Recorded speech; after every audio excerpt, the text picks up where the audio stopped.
백지와의 관계. 꾸준히 책을 쓰고 실제로도 좋은 반응을 얻는 성실한 작가 중에는 SNS를 거의 하지 않는 경우가 많습니다. 물론 그 반대의 경우도 적지 않고요.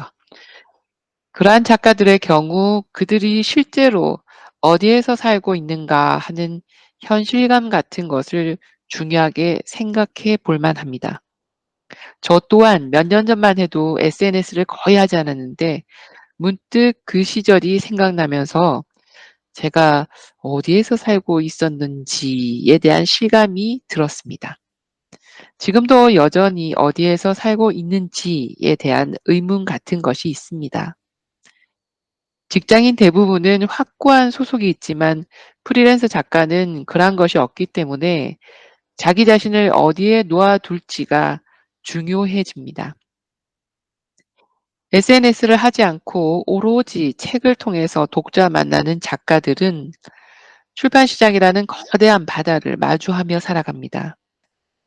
그들은 끊임없이 자신을 써야 할 어떠한 책을 생각하면서 동시에 지금 하고 있는 글쓰기 속에서 살아갑니다. SNS를 하지 않고 몇 년간 책만 쓰던 제가 그러했는데 그때 저를 떠올리면 꽤 고독했던 기분이 기억납니다. 요즘에는 그러한 마주함, 그러니까 아주 드넓은 세계, 또 계속 이어지는 기나긴 시간, 그 속에서 단지 제가 써야 할 것만을 홀로 생각하던 나날들, 상호 소통하는 세상보다는 저의 글쓰기와 저의 내면에 몰두하던 그 생활을 유지하는 일이 물리적으로 불가능합니다. 개인적인 현실이 너무 복잡해지고 바빠졌기 때문입니다. 그래서 일종의 대체제로 SNS에서 글쓰기를 하고 있는 셈인데 어떻게 보면 다소 다른 직업인 혹은 다른 정체성의 글쟁이로 옮겨온 듯한 묘한 차이를 느끼기도 합니다.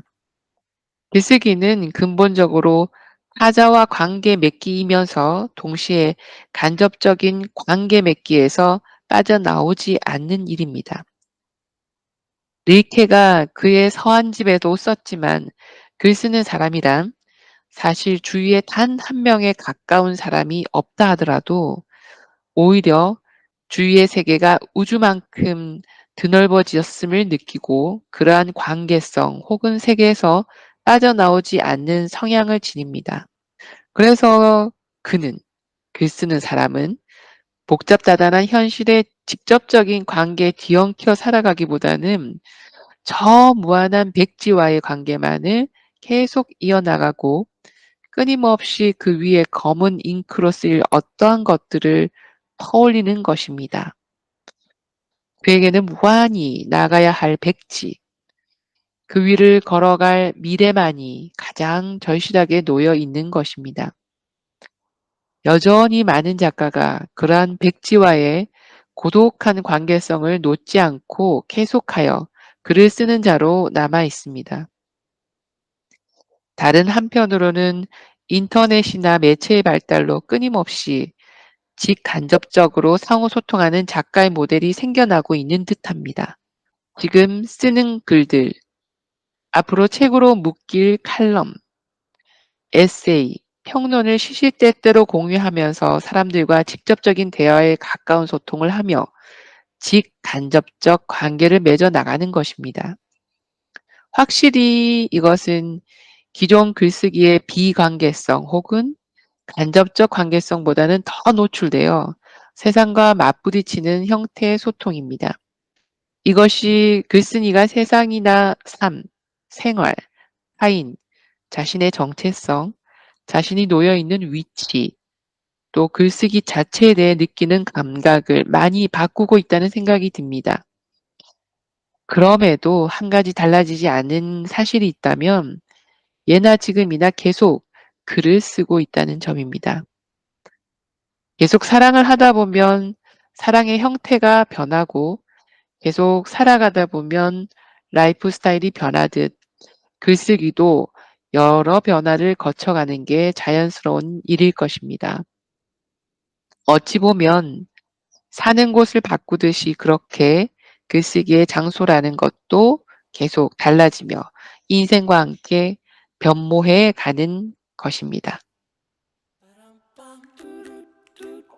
오늘은 여기까지 또 하고 제가 어 드문드문 만나지만 한번 만나면 길게 만나는 어 동무가 있는데 그 동무가 저한테 오랜만에 저랑 통화를 하면서 그랬어요. 저한테 요즘 뭐가 하나 빠져 있는 듯하다고. 제가 꽤 웃기는 여잔데 유머가 약간 상실되고 있다는 지적을 받았어요. 웃음을 되찾겠습니다.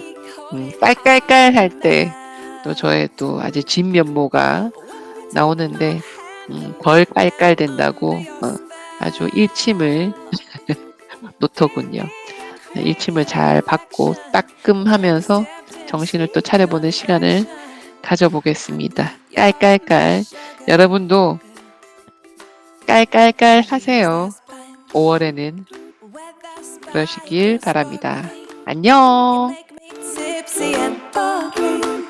If you're dessert, I want the last course first.